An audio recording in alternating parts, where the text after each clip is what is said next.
continuar con nuestra ruta. Ay, esto es. ¿Por qué no estudió comunicación? O periodismo, por eso. Ya, vamos a ver hoy día lo que son patrones de movimiento. Hemos visto cuando estábamos viendo la parte de la corteza motora. Levantaremos primero y luego les explico. Los patrones de movimiento se refieren al control de los movimientos, ya sean voluntarios o involuntarios.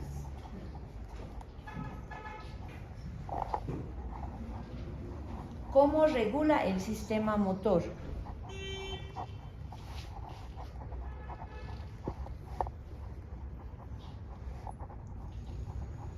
Se activan patrones funcionales.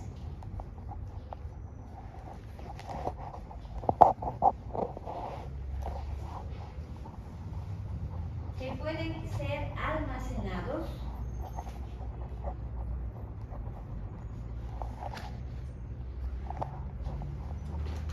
en áreas inferiores del sistema motor.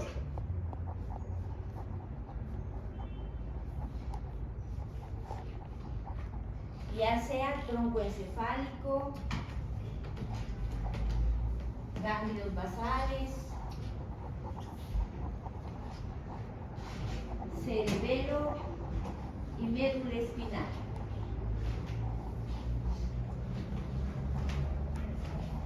Y otra vía casi directa a las motoneuronas anteriores de la médula espinal,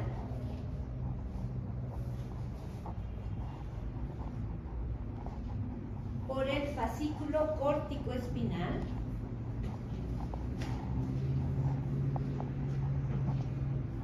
y por el rubro espinal.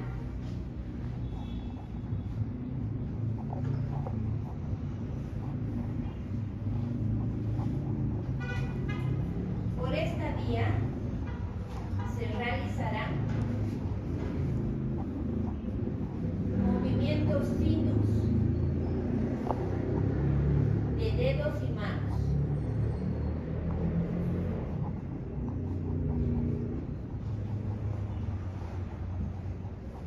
Evitan centros motores intermedios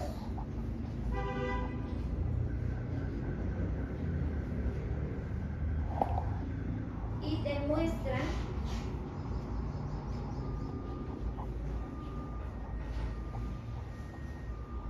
la importancia motora que tienen en la representación cortical.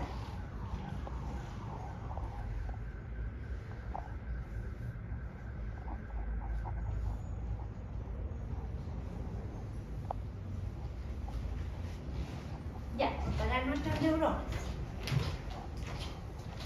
Entonces, hablábamos de destrezas que se aprenden con la práctica, ¿no ve? Hablábamos que el cerebelo, todo el sistema motor, desde la corteza, los ganglios basales, el cerebelo, la función, ¿qué se llama? La vía córtico-espinal, la vía extrapiramidal, todos van trabajando, perfeccionando, modificando ángulos, fuerza, velocidad, todo ello para que nuestros movimientos sean lo más finos posible, los más adecuados. Si somos basquetbolistas, para que nuestros cestos sean exitosos, ¿no ve? Si somos tenistas, igual para que nuestro saque pues lo deje a nuestro oponente en el piso, ¿no? Todo ese control motor, toda esa función motora se basa en los patrones que tenemos, patrones funcionales, ¿no? Y esos patrones funcionales pueden ser de dos tipos, ¿no? Uno, que es el primero, en el cual están almacenados en áreas inferiores del sistema sistema motor. Fíjense, tronco encefálico, ganglios basales, cerebelo y médula espinal. De todo esto van a salir señales activadoras a nuestros músculos para que realicemos el movimiento. ¿Ven? Y la otra vía, los otros patrones de movimiento, están a un nivel mucho más alto todavía. ¿Ven? Porque fíjense que aquí estamos hablando de una vía casi directa a las motoneuronas anteriores. Quiere decir, por medio del fascículo córtico espinal, que ¿dónde empieza ese patrón? A nivel de la corteza, ¿verdad? A nivel de la corteza. Entonces, tenemos aquí al fascículo piramidal y al extrapiramidal. ¿Se acuerdan del rubro espinal? Hemos dicho el núcleo rojo es el más importante de los núcleos de la vía extrapiramidal.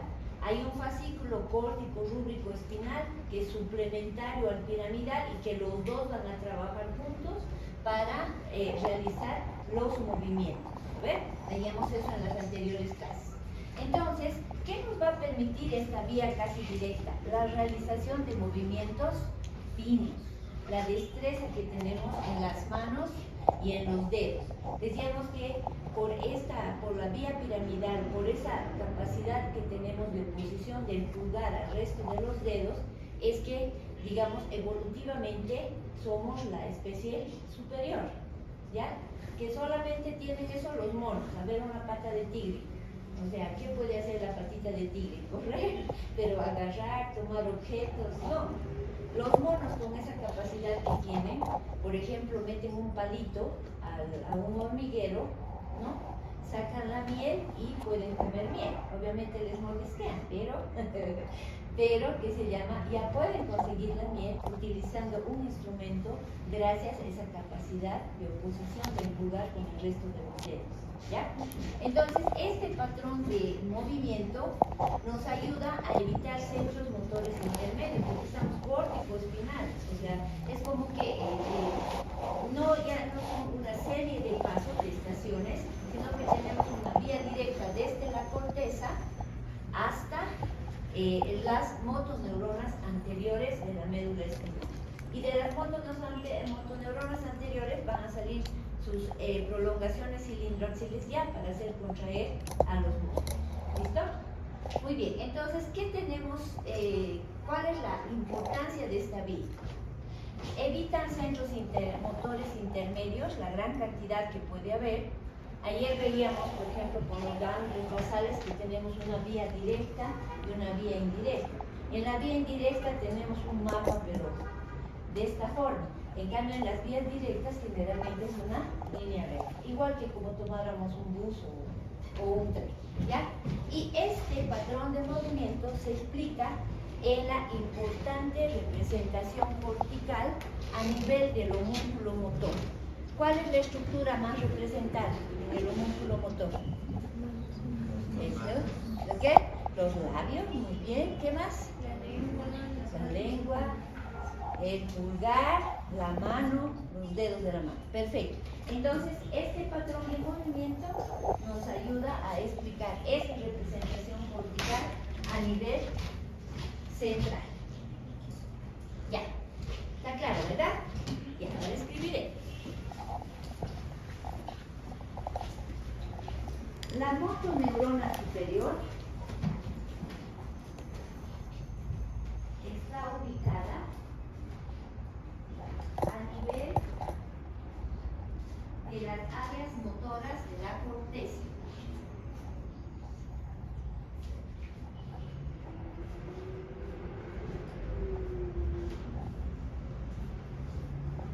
Por lo que su control será contralateral.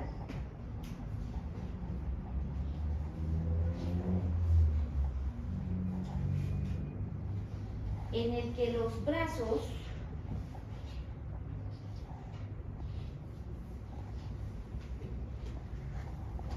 y piernas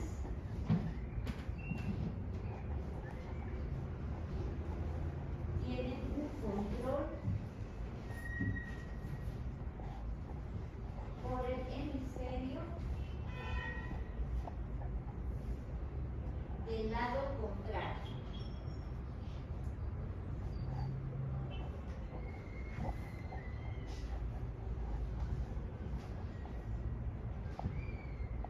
que su representación será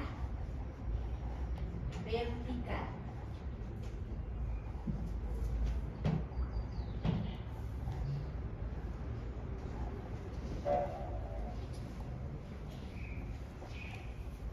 La motoneurona inferior o anterior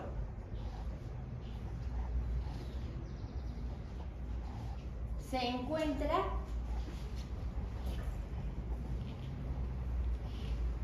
en los núcleos motores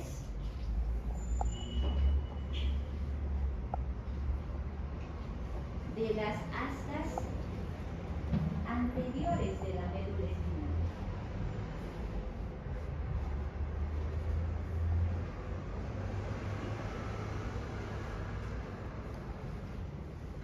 Y los brazos y piernas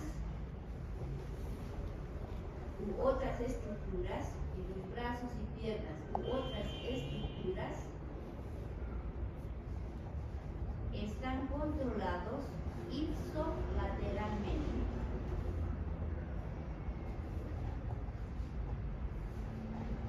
Por debajo del cruzamiento de las fibras.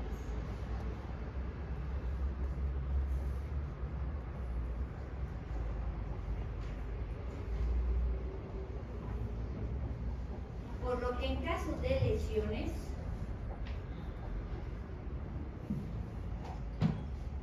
estas se presentarán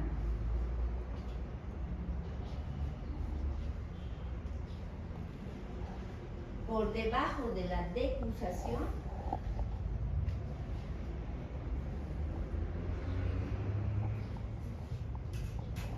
y señalarán la lesión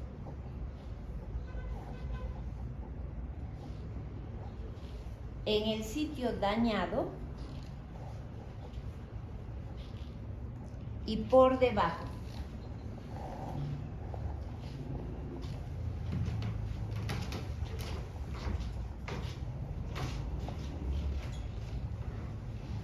Su representación entonces será horizontal.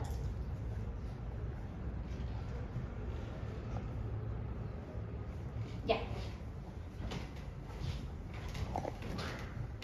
Ahora sí, aquí presten mucha atención, porque cuando ustedes, por ejemplo, reciban a personas accidentadas, ¿sí?, queremos saber dónde está el daño, ¿sí?, más si hay un compromiso neurológico de esos pacientes.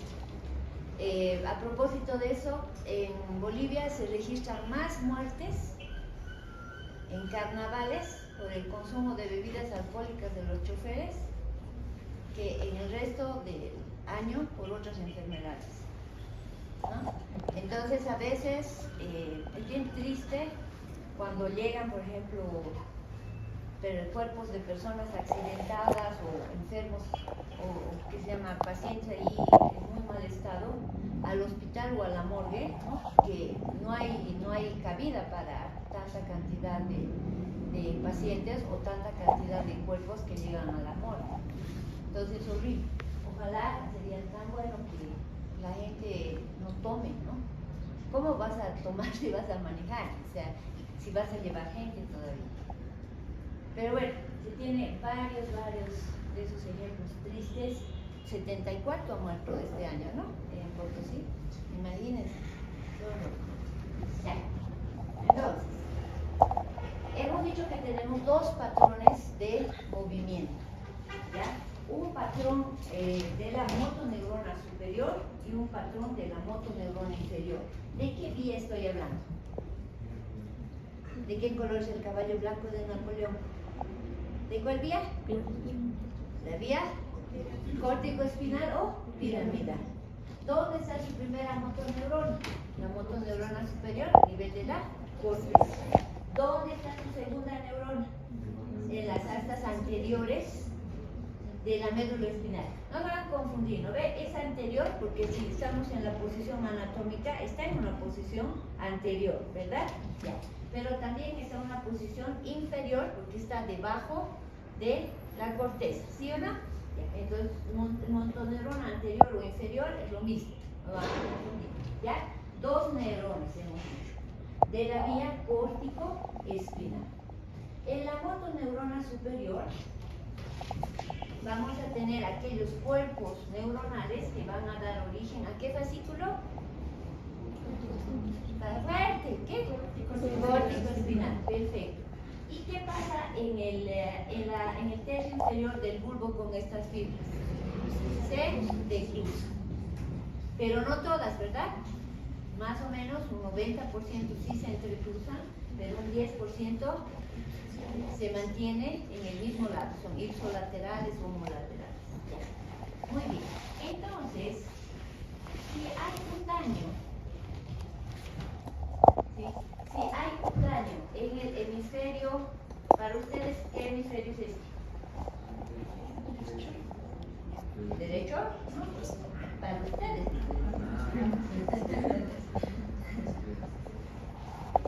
Entonces, en este paciente, ¿dónde está la parálisis? En el lado izquierdo. Miren cómo está la mano y miren el pie. Esa es una posición con la que puedes caminar, bien difícil, ¿verdad? Pero digamos sí lo puedes. Entonces, aquí tenemos la parálisis vertical. Fíjense, vertical. Y el sitio de la lesión en este caso, por eso está allí, es contralateral. Entonces, la parálisis va a venir paresia, si es que es incompleta, o parálisis o plegia, si es que es completa. Entonces, en el brazo y la pierna contralateral a la lesión. ¿Por qué? Porque se explica anatómica y funcionalmente simplemente por la decusación de las pirámides. Entonces, si tenemos un paciente que llega al hospital después de un accidente en bus, ¿qué área tuvo que lastimarse para tener este patrón? Vamos, si se equivoca no importa, vamos. ¿Qué? Ya, pero puede ser primario, puede ser secundaria, puede ser suplementaria. Ahorita, claro, estamos si fuera piramidal puro, ya solamente el área, ¿no? Pero solo el área 4, digamos. Tampoco pasa eso, digamos. Tenemos que tener en cuenta los territorios también de irrigación de las arterias. Y no hay una arteria específica solo para el área 4, digamos. Pero funcionalmente está correcto su compañero, o sea, el área 4 es la principal área motora, ¿verdad? Sí, pero en las lesiones puede ser que se haya tomado también las otras áreas, ¿ya? Dependiendo de... Ya, pero ahora, ¿se ha golpeado la columna? ¿Se ha golpeado la cabeza? ¿Qué se ha golpeado? ¿Qué? ¿Por qué la columna? Hasta ahorita no estamos hablando de la columna. ¿Sí? Si no es la columna, entonces la cabeza. Estamos hablando de una lesión de la motoneurona superior, entonces puede ser que en este traumatismo encefalocraniano del cual estamos hablando haya una lesión de la corteza o cualquier área que llegue hasta la decusación de las pirámides, ¿no? Generalmente el golpe va más aquí, ¿no? Dependiendo de las áreas que se lastime, ¿no? Y se va a tomar esta área, por lo tanto va a producir esta plegia o parálisis contralateral, explicada simplemente por la decusación de las fibras piramidales en el tercio inferior del bulbo. Entonces, este paciente en el accidente se ha golpeado la cabeza, ¿sí? Se ha golpeado la cabeza, por eso la parálisis es aquí. Ahora, si hay, por ejemplo, un accidente vascular cerebral, en un accidente vascular cerebral igual se va a lesionar esta área, ¿no? Y también la plegia, la paresia se va a dar en el cuerpo contralateral. Si se lesiona el lado izquierdo, ¿a qué lado se produce la paresia? Al derecho, no se olviden, están cruzando, ¿ya? Si se produce la lesión en el hemisferio izquierdo, ¿a qué lado está la parálisis? Al lado derecho. Cuando hay lesión de cuál de los hemisferios va a haber compromiso del habla? Del izquierdo, por el área del glóbulo. ¿Ya? ¿Listo? Si pasa en el lado derecho, ¿va a poder hablar el paciente? Va a poder hablar, ¿no? Puede ser que no lo haga perfectamente, pero va a poder hablar porque no se está tomando el área de droga. ¿Ya? Listo. Entonces, por ejemplo, en los accidentes vasculares cerebrales, el paciente puede ir recuperando. Puede ser que no llegue al 100%, pero puede ir recuperando. Hay casos, tenía una paciente, 3 veces ha tenido un accidente vascular cerebral de tipo hemorrágico. 3 veces. No controlaba su presión arterial. Entonces, por hipertensión, cada vez estábamos con ese problema, con esa paciente, e iba recuperando. ¿Ya? Entonces, las lesiones más serias son las que se producen también a nivel de médula espinal. Porque en un accidente, en alguna cosa, incluso se puede seccionar la médula. Y eso es muchísimo más complicado de recuperar, ¿ya? Aunque ahora ya les voy a traer un videíto, ya están con la parte de mecatrónica, ¿no? Como si la lesión es aquí en la médula espinal y el resto de las estructuras nerviosas están indemnes, están sanas, se puede, digamos, mandar señales a la prótesis robótica para caminar, ¿no? O sea, de todo eso se está avanzando. Cosas de mecatrónica sería bueno que los médicos también se vayan dedicando con más ímpetu, no hacer lo mismo siempre, ¿no? Ya, entonces, ¿no? ¿Está claro esto? La motoneurona superior, ¿sí? Contralateral. Por eso es vertical, brazo y pierna del mismo o del lado contralateral. En el caso de la médula espinal, tenemos aquí la motoneurona anterior o inferior. Muy bien. Entonces, la lesión va a producir una parálisis al nivel de la lesión o por debajo de la lesión. Fíjense aquí, como había uno de los Superman, no sé si ustedes se acuerdan. Había un Superman que se cayó de un caballo y se lastimó la columna a nivel del cuello, ¿no ven? Entonces este paciente tuvo una paraplegia, no podía mover nada por debajo del cuello, ¿no?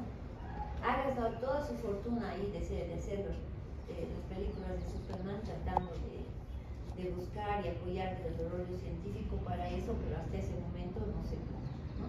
Entonces, las lesiones son de tipo horizontal, fíjense, de tipo horizontal por debajo de la lesión. Entonces, cuando vemos un paciente que no pueda mover ambas piernas, ¿sí?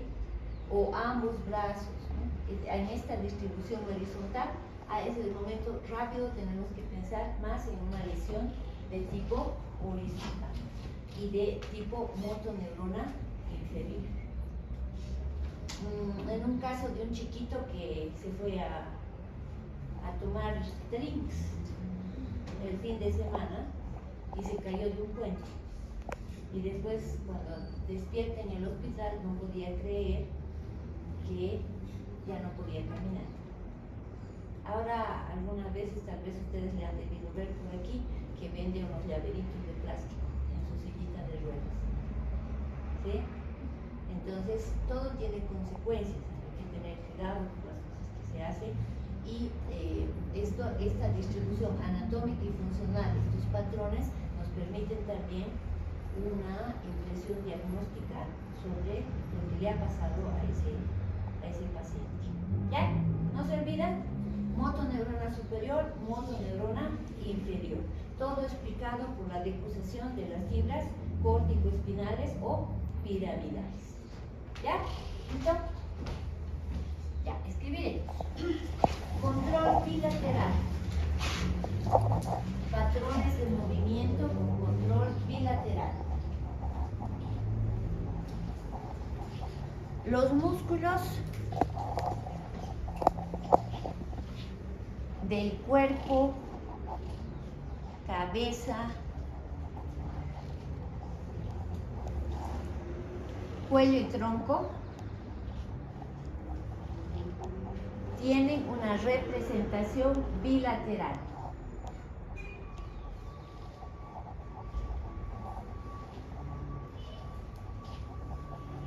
Las fibras nerviosas que los inervan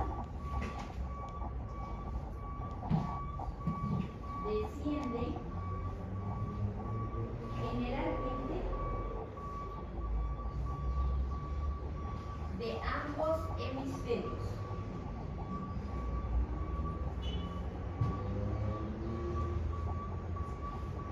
Facilita la ejecución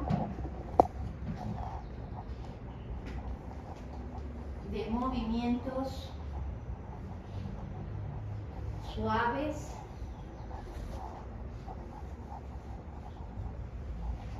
simétricos,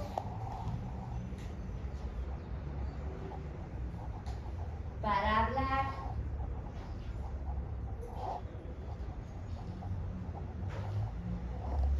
al mover la lengua,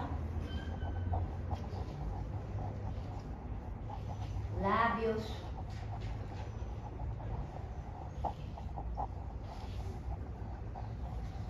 paladar,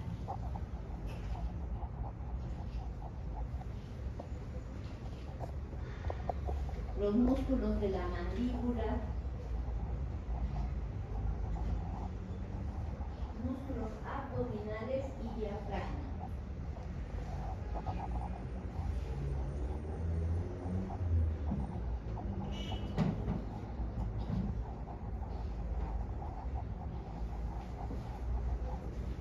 Si hay una lesión grave de estos músculos,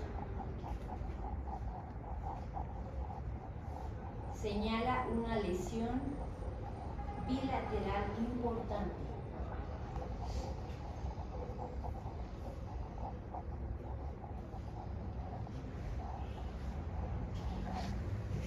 Mientras que la lesión unilateral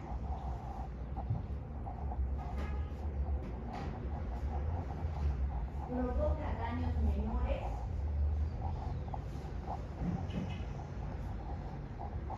por la compensación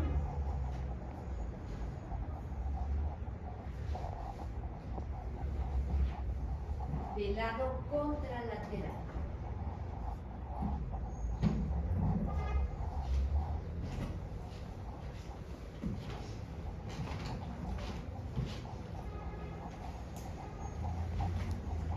Por lo que los movimientos voluntarios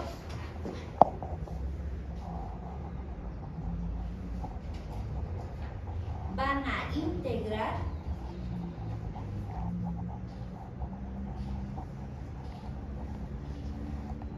a la corteza cerebral,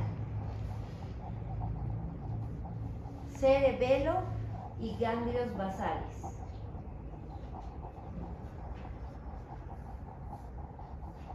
En la que la toma de decisiones y planificación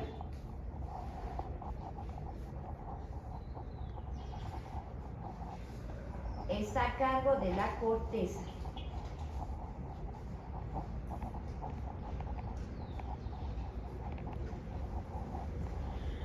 El inicio del movimiento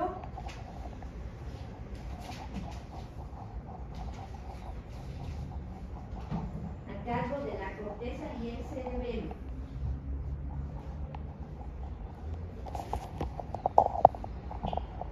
Y la ejecución del movimiento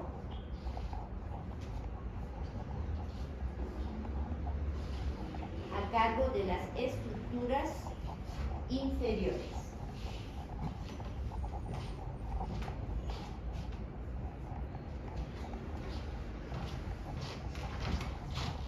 Ya. Entonces, hemos visto la decusación de las pirámides y eso que nos explica una lesión de motoneurona superior para tener un patrón vertical. Y hemos visto que una lesión de la motoneurona inferior o anterior va a generar un patrón horizontal al nivel o por debajo de la lesión. ¿Qué pasa con aquellas actividades que necesitamos hacer con toda la lengua, por ejemplo? ¿Sí? No podemos solo mover la mitad. Imagínense, no podríamos hablar, ¿no? O para deglutir solo una mitad.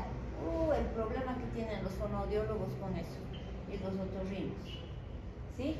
Entonces, para ese tipo de movimientos fundamentales como la respiración, que nuestro diafragma se paraliza en la mitad del diafragma. ¿Cómo vamos a respirar? ¿No? O sea, realmente es el principal músculo de la respiración, ¿no?